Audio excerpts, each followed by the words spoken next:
Os gestores públicos vão ver a vida mudar. O Governo quer extinguir as nomeações e abrir concursos a trabalhadores de fora da função pública. Um assunto que não é pacífico e que conta para já com a oposição dos sindicatos. Também os gestores municipais veem as regras apertar. Quem não prestar informações sobre a situação financeira da empresa em questão pode mesmo ser demitido. Novo Governo, novos tempos para analisar neste Conselho Consultivo com António Gaspar, Pedro Fontes Falcão, João Sobral e Rui Moreira de Carvalho. Bom dia aos quatro e obrigada pela vossa presença.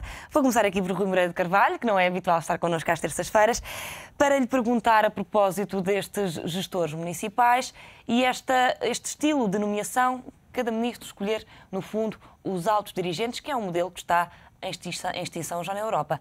Ao extinguirmos, então, este modelo, estamos a aproximar da Europa mais democrática? Bom dia. De facto, não conhecia o painel. Cumprimento.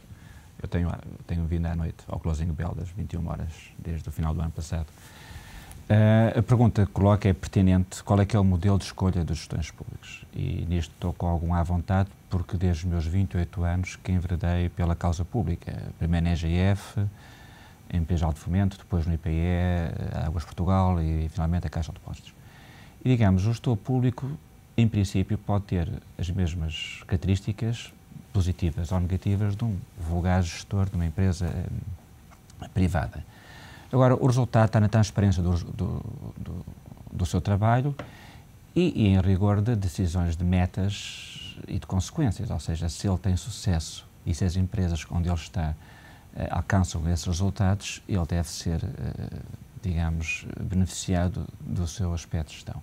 Se ele não tem sucesso, enfim, ele deve ter as consequências das mesmas. Tem-se feito muito tabu de volta do que é o gestor público, criando mesmo muitas cargas negativas, mas observa-se que muitos críticos, mesmo líderes da opinião, quando são convidados, aceitam logo qualquer lugar público, independentemente do seu passado. São lugares apetecíveis. Tem a ver com o caráter das pessoas, mais uma vez. Os lugares podem ser ótimos, mas nós não temos características para tal, devemos ter o bom senso de os negar. Portanto, o gestor, ser público ou ser privado... Acontece, é isso que me está a dizer. É das pessoas, mais uma vez. Não deve ser público, ser negativo, a carga negativa, como ser privado, a carga também negativa. Por exemplo, ser público, eu tive numa empresa no Brasil, onde era o vice-presidente, e nós tínhamos uma dívida, o serviço de dívida era igual à faturação. Portanto, a empresa, teoricamente, não tinha viabilidade, não era preciso ser doutorado para perceber que ela não conseguia ter viabilidade com aquela matriz de negócio. Portanto, temos que sempre pensar em ter cargas bem objetivas, em ter princípios que norteiam a nomeação e, essencialmente, uma transparência. A transparência quer nas nomeações e também nos resultados. Mas com isso está-me a dizer que este atual modelo não é mau?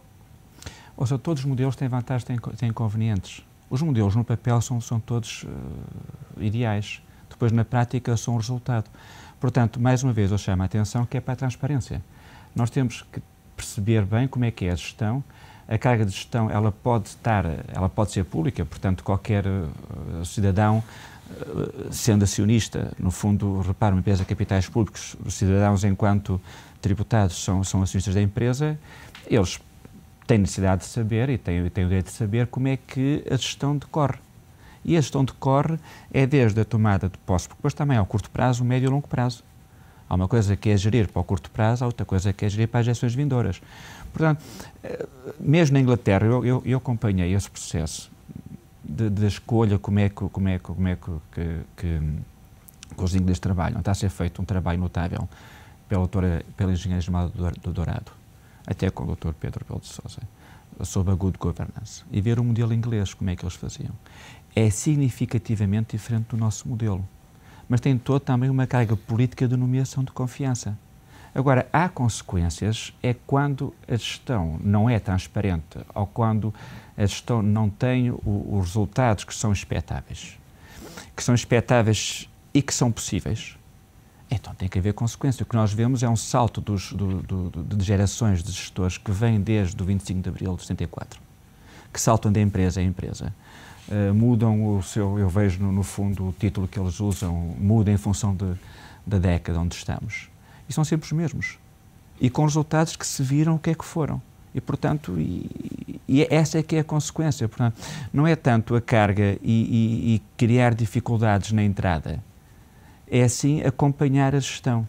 Concorda aqui com esta opinião que diz que o importante é, de facto, a transparência e não tanto a forma como se nomeia? Ou é importante abrir estes cargos a pessoas de fora da função pública, que não seja só o Governo a nomeá-los, até para afastar os jobs for the boys, que foi, de resto, o que Pedro Passos Coelho prometeu na campanha eleitoral? Olá, Maria, bom dia. De facto, eu fico um bocado chocado porque todos nós sabemos o que Passos Coelho disse quando andava em campanha eleitoral, e eu acho que muito bem, que não interessava, digamos, o quadrante político em que estavam, digamos, as pessoas, interessavam os melhores para ajudar Portugal, porque Portugal precisava dos melhores. E ele iria convidar aqueles que fossem efetivamente os melhores. Ora bem, o que aconteceu, parece que está a acontecer, não tem nada a ver com isso. Ou seja, começam a surgir, pelo menos, grandes dúvidas, e eu tenho uma dúvida enorme, se as pessoas que estão a ser nomeadas são exatamente as pessoas que Portugal precisa. Eu sempre aqui tenho dito, eu sou contrário, tenho sido sempre contrário, digamos, àquilo que tem sido o modus operandi de todos os governos desde 74 para cá, é que nos corredores do poder ou nas universidades é que estão as pessoas que fazem falta ao país, é que está, digamos, a grande massa cinzenta que faz falta ao país. Não é nada aí. As pessoas que fazem falta ao país são as pessoas com provas dadas na economia real, na economia financeira, com projetos, digamos, com grandes projetos em que foram, digamos, claramente os líderes desses grandes projetos e com os resultados e os objetivos atingidos relativamente a esses grandes projetos. Essas pessoas é que fazem falta ao país. O que é que nós vemos? Começando nos ministros, eu vejo ali, digamos, de facto um grande ministro, que é o Ministro da Saúde, que teve provas dadas na banca, que já depois de estar na banca, no próprio Estado, digamos, no setor público administrativo, deu provas, na altura, nas finanças. Todos os outros, quer dizer, vêm do corredor do poder, mais ou menos do corredor do poder, vêm das universidades, e aqui eu faço uma crítica, eu também sou professor universitário, mas antes de ser professor universitário, fiz uma carreira muito grande na banca, onde tive, digamos, lugares de alta direção da banca, e sei exatamente o que estou a falar. Portanto, não faz sentido absolutamente nenhum que se mantenha este modelo, porque ainda este fim de semana eu estava num café, digamos, na rua, no mercado, onde está a grande massa dos cidadãos votantes, e eles não percebem, ao ver a televisão, e são pessoas pouco informadas, e já aquelas pessoas medianamente informadas não entendem, quanto mais as pessoas pouco informadas, que temos que fazer sacrifícios, os ministros todos os dias vêm à televisão dizer que temos que cortar na despesa pública, mas não cortam, pelo menos não há cortes significativos. E depois, em contrapartida, o Estado fez 300 nomeações, fez 400 nomeações, fez 500 nomeações. Aqui há três vértices para ver, digamos, essa movimentação. Ou os que lá estavam eram incompetentes, então, sem apelo nem agravo, têm que ser postos imediatamente, digamos, com uma nota de culpa ou com um processo disciplinar por incompetência fora imediatamente, digamos, do setor público administrativo ou do setor empresarial do Estado. E aí também o setor empresarial do Estado tem muito que se liga, porque de facto está, a meu ver, está muito grande para as necessidades do país, portanto há muitas empresas que deviam ser, digamos, privatizadas.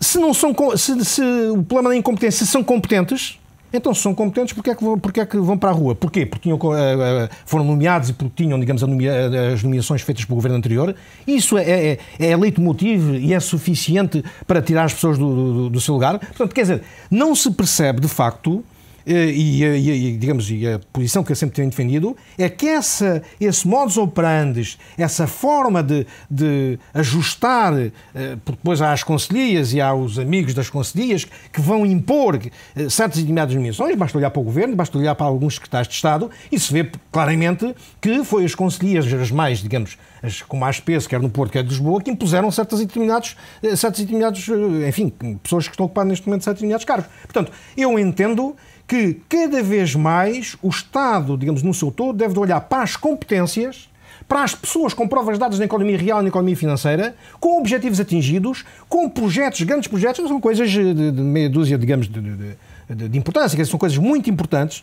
e ao longo, sobretudo, de 74 para cá, há portugueses que se envolveram em projetos muito grandes, que foram, digamos, o leitmotiv, foram a cabeça, digamos, desses projetos, digamos que estão hoje relacionados com o sucesso das empresas onde trabalham, ou já não trabalham, no caso de haver portugueses que já não trabalham nessas empresas, mas pessoas muito competentes, com muita experiência, podiam de facto ajudar o país. Premiar a competência. Pergunto-lhe se acha que também que há aqui alguma incongruência entre o Governo pretender extinguir estas nomeações e, ao mesmo tempo, ter feito as nomeações que fez em 2 meses, ou eram mesmo nomeações necessárias? Eu creio, para começar, há 2 questões a nível de transparência. Há na nomeação e há depois na gestão.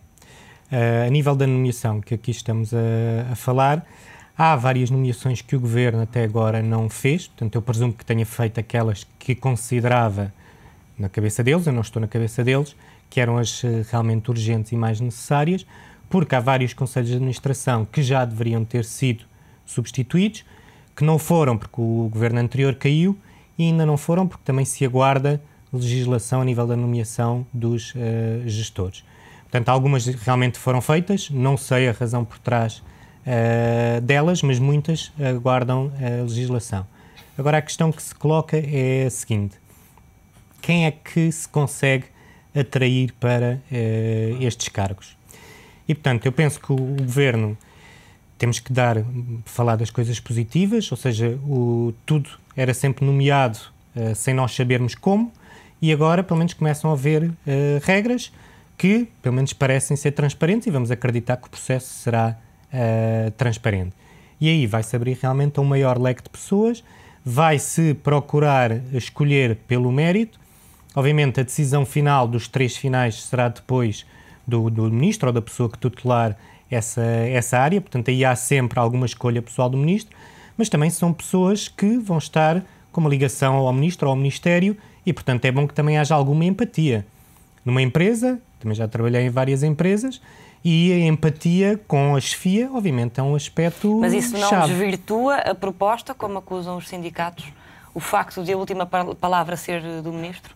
Não, eu não creio, porque é assim... É o que dizem os sindicatos. Nas empresas, claro, nas empresas o que é que acontece? Quando se recorre a serviços de executive search, como é mais ou menos este modelo que se procura, o que faz é essa empresa escolhe 3, 4, 5, uma lista final, e depois essa lista final vai falar com a chefia, com os recursos humanos da empresa, com quem a empresa quiser, e depois cabe à empresa tomar essa decisão, porque realmente há aspectos de empatia, há aspectos de funções que vão ser desempenhadas que a chefia é que sabe exatamente o que é que vai ser necessário, embora a entidade que vá fazer esta seleção inicial obviamente deve estar informada, mas o chefe ou a chefia é que realmente sabe exatamente quais são as funções que vão ser desempenhadas. Portanto, olhando para os 3, claramente, ou 3, ou que forem escolhidos, claramente tem a capacidade de saber qual é que é a pessoa certa. Agora pode sempre argumentar, ok, mas dos 3, o ministro realmente vai escolher aquele que se calhar gosta mais. Isso poderá eventualmente acontecer, mas pelo menos já estamos a olhar para 3 que foram escolhidos por uma entidade que é suposto ser isenta. Agora, acrescenta-se outro aspecto.